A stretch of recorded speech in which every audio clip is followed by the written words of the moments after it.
C'est une première entre le Kenya et l'Allemagne. Un accord migratoire signé par le président kényan William Ruto et le chancelier allemand Olaf Scholz. Objectif pour Berlin, juguler la pénurie de main-d'œuvre qualifiée. Pour Nairobi, l'accord pourrait participer à l'amélioration du niveau de formation des Kenyans. Une partie de l'accord que nous avons conclu dans le cadre de ce partenariat est de jumeler et de fournir des mécanismes pour garantir que les qualifications des institutions au Kenya reflètent les qualifications des institutions en Allemagne, afin de faciliter le transfert des compétences et de la main-d'œuvre sur le marché du travail. L'accord prévoit la reprise par le Kenya des demandeurs d'asile déboutés par l'Allemagne. Dans les rues de Nairobi, après la signature, les réactions sont mitigées.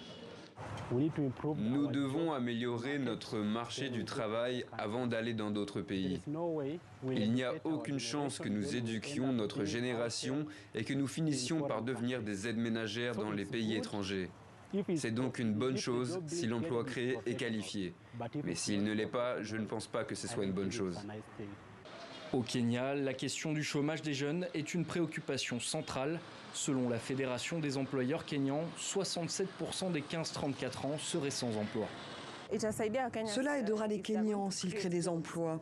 Parce que je pense que c'est pour cela que les gens pleurent. Les gens pleurent à propos des emplois.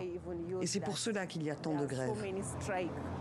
Pour cet économiste kényan, l'accord migratoire signé avec l'Allemagne doit être accompagné de mesures fortes dans le secteur de l'éducation. Un investissement clair doit être stipulé et visible en termes de production de la formation dans nos lycées, nos écoles primaires et nos universités. Sinon, si nous laissons cette route étroite aussi chaotique qu'elle est aujourd'hui, le Kenya aura un grand défi à relever une fois que nous aurons exporté quelques Kenyans qualifiés qui sont déjà sur le marché du travail. La signature de l'accord intervient dans un contexte tendu au Kenya. L'été a été marqué par des manifestations meurtrières contre des mesures d'austérité annoncées par le gouvernement du président William Ruto.